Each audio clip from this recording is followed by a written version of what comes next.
Ukrainian officials said an attack on a key Russian command center in the eastern city of Izyum on Saturday evening killed about 200 Russian troops, including Major General Andrei Simonov, but just missed hitting the chief of the general staff of the Russian military, General Valery Gerasimov, who had just concluded a secret visit to the Army and Airborne Command Center.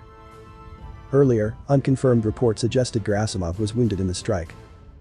Two U.S. officials tell the New York Times that Gerasimov had been in eastern Ukraine for the past couple of days, a rare step for Russia's top uniformed officer, but could not provide any information on the attack on School No. 12, Russia's Izyum command center. A senior Ukrainian official told the Times his country had learned of Gerasimov's visit to the front lines, but that the general was already returning to Russia when the rocket struck School No. 12. The decision to destroy this object was taken, not because of Gerasimov, but because it is an important base of operations, the official said. Gerasimov is one of three key architects of Russia's Ukraine invasion, along with Russian President Vladimir Putin and Defense Minister Sergei Shoigu. Putin sent Gerasimov to the front lines to change the course of Russia's underwhelming invasion, the Ukrainian official told the Times. Our working assumption is that he was there because there's a recognition they haven't worked out all their problems yet, a US official confirmed. If the death of Major General Simonov is accurate, he would be at least the 10th Russian general killed during Russia's Ukraine war.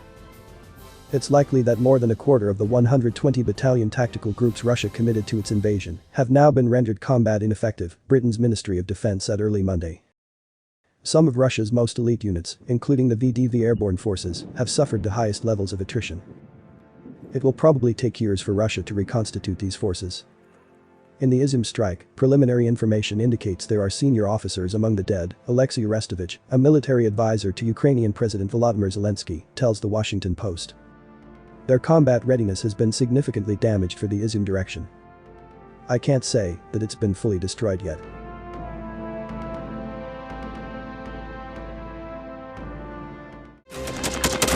Thanks for watching, and don't forget to subscribe. Also, if you want to support Warthog Defense, please become our member and get early access to new videos, exclusive members-only videos, and become administrator in comment section. The membership link is in the description. Every day. We had a guy last week, it's 6 rescues in 6 days. You know, he's doing the job every day.